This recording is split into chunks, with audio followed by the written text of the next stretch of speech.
O Senhor esteja convosco. Ele está no meio de nós. Proclamação do Evangelho de Jesus Cristo, segundo Mateus.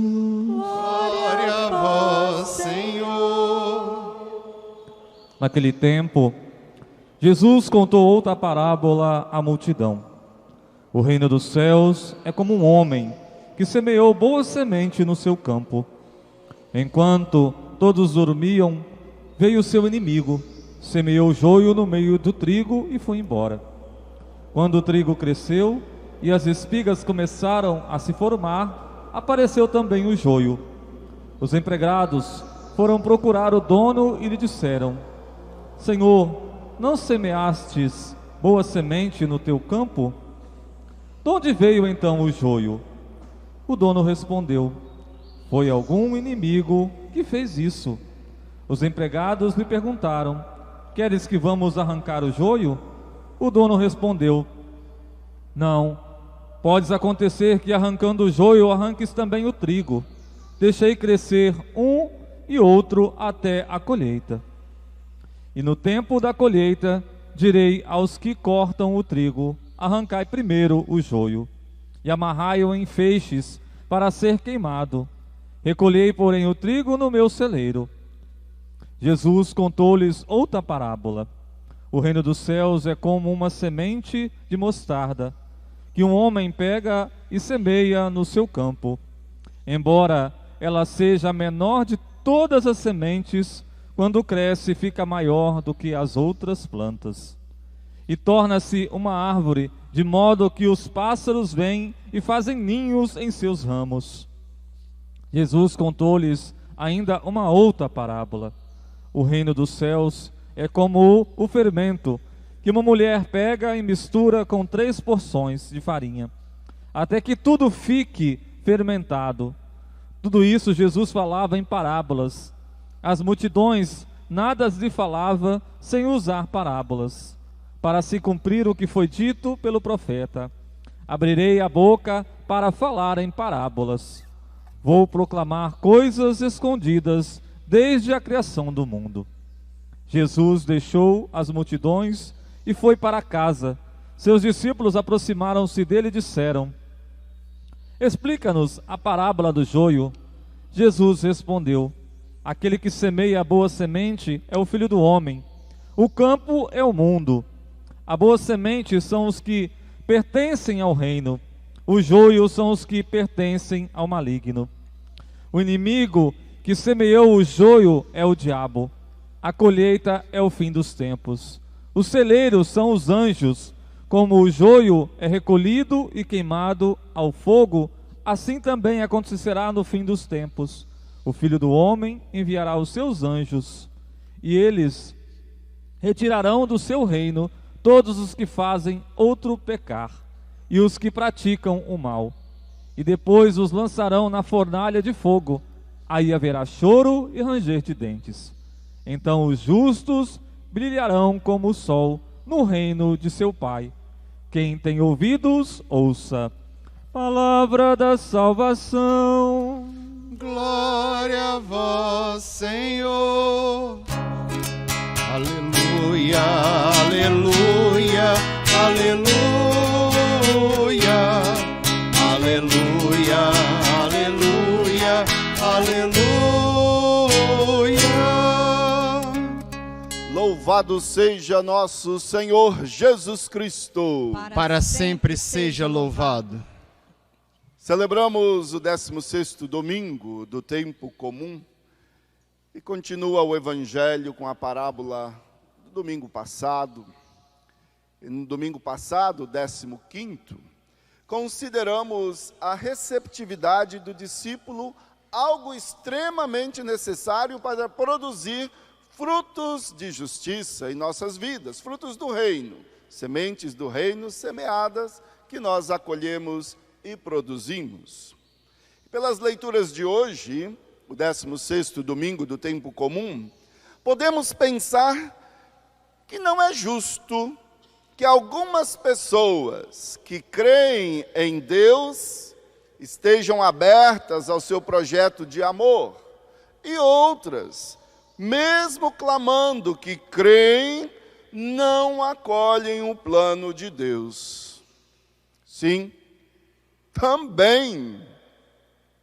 também os discípulos de Jesus podem ser assim. Mesmo seguindo um caminho, mas não se abre a acolher o projeto de Deus. Pela graça do batismo, cremos que o Espírito de Deus habita em todos nós, discípulos e discípulas de Jesus, e não apenas em alguns de nós. O que ocorre? O que ocorre é que algumas pessoas que deixam de ser, ou melhor, algumas pessoas que deixam de ser receptivas ao plano de Deus, essas pessoas agem de uma maneira falha, portanto, em abrir-se ao Espírito de Deus, que impulsiona, que dá vida e que as motiva no seguimento de Jesus Cristo, como ouvimos na segunda leitura de hoje. Pela fé, compreendemos que o Espírito de Deus, sim, nos ajuda em nossas fraquezas, nossa incapacidade de orar, e também nos ajuda na dificuldade de entendermos os ensinamentos de Jesus, como no Evangelho de hoje, Jesus que ensina em parábolas. Os primeiros discípulos tiveram Jesus para lhes explicar as parábolas e assim acolherem seus ensinamentos.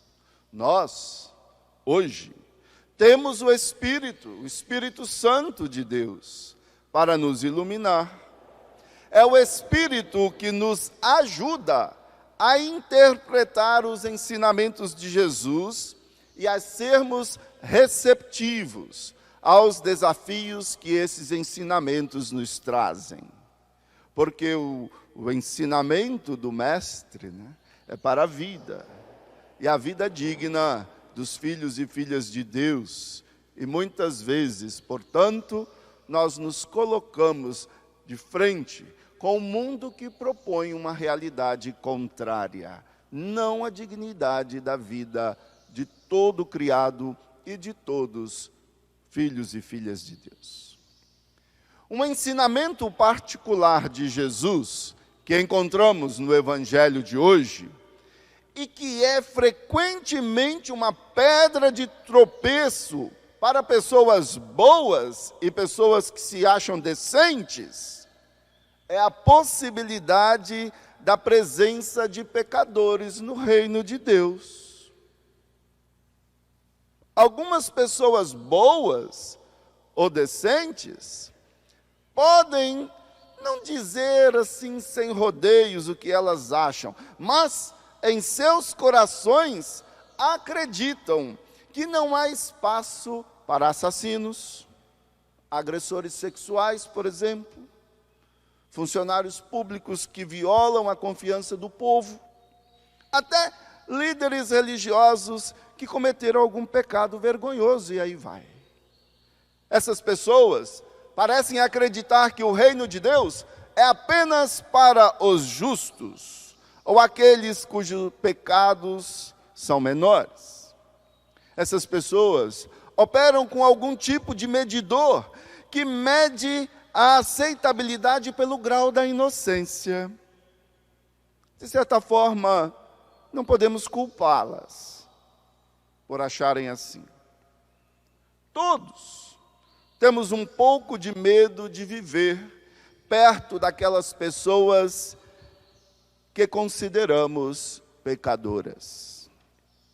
Temos medo de viver até mesmo perto daquelas pessoas, ou até mesmo passar, perto daquelas pessoas que estão nas marquises das nossas estruturas, descansando, apoiando na noite para o dia seguinte, novamente, viver aparentemente sem eira nem beira neste mundo. Todos temos um pouco de medo. Podemos temer que essas pessoas tirem vantagem de nós de alguma forma. Certamente, não queremos que elas tenham uma influência maligna em nossas vidas, principalmente na vida dos filhos e filhas. Provavelmente, existe um pouco desse tipo de resistência em todos nós, de nos fazermos próximos dessas pessoas consideradas, num contexto bíblico, até mesmo, por que não assim dizer, né, impuras, pecadoras, à margem. Mas, também nós, hoje, discípulos e discípulas de Jesus, nem sempre agimos corretamente. A gente sabe o coração da gente. Também nós somos pecadores. A parábola que ouvimos hoje, do joio e do trigo, mostra que Deus tem um ponto de vista diferente do nosso. Deus sabe que se os pecadores forem expulsos antes do tempo certo, alguns daqueles que são basicamente bons também serão expulsos com os outros. Vamos arrancar o joio? Não, deixa o joio e o trigo crescerem juntos. Porque se arranca o joio agora, pode ser que arrancará também o trigo. Haverá um tempo para a separação e o julgamento, nos diz este evangelho.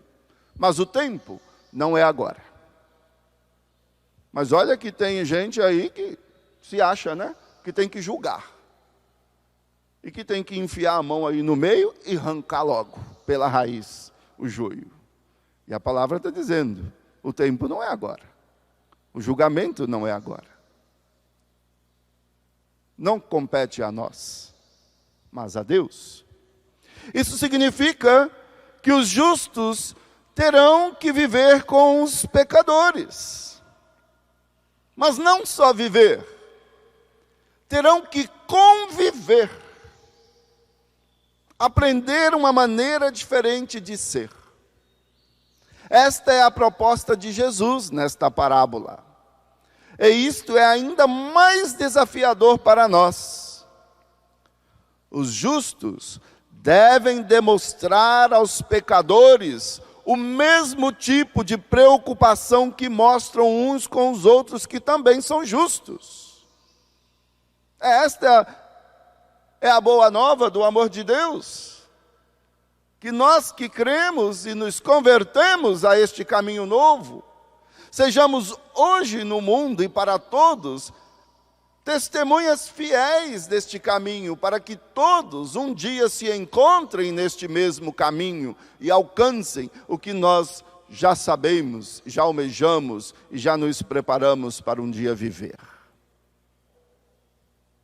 A presença de pecadores não corrompe necessariamente a qualidade do reino. Isso é muito importante para nós termos clareza. Porque às vezes pode ser que nós nos achamos puros, é aquela imagem puritana, e não podemos nos fazer próximo do outro, porque o outro pode nos contaminar. A presença de pecadores não corrompe necessariamente a qualidade do reino.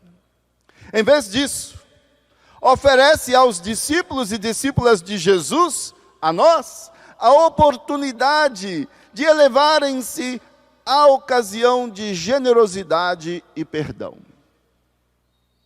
Nos ajuda a agir mais generosamente neste mundo e a perdoar. Existem duas imagens de julgamento nessas leituras. A imagem do Evangelho é aterrorizante para nós e decisiva. É certa. Os ímpios são amarrados e preparados para serem queimados. Não há outra possibilidade. Agora lembremos que isso é uma parábola. E nesta história, as ervas daninhas serão sempre ervas daninhas. Então, não há chance de mudança. Já na imagem encontrada na primeira leitura, é bem diferente. Ali se diz que a justiça de Deus é branda, clemente e bondosa. O poder de Deus é demonstrado não em retribuição, mas em misericórdia. E diz-nos o salmo que hoje cantamos, que Deus é misericordioso e clemente, lento para irar-se e abundante em bondade e fidelidade. E o arrependimento e conversão, sim, neste Deus que é bom, amoroso e paciente, é uma possibilidade muito real. Essa é a imagem que nos dá esperança. Portanto, como cristãos, busquemos nos ater e nos comprometer em nossa identidade de povo da esperança, ao invés de querer destruir o outro e o mundo todo por causa do erro e do pecado humano. Deus é paciente. Sejamos nós também pacientes. Sejamos pacientes e misericordiosos com o nosso próximo, com o outro, pela graça de Deus. Sejamos plenos de bondade para alcançarmos as mudanças necessárias para bem vivermos neste mundo, dignamente como filhos e filhas de Deus.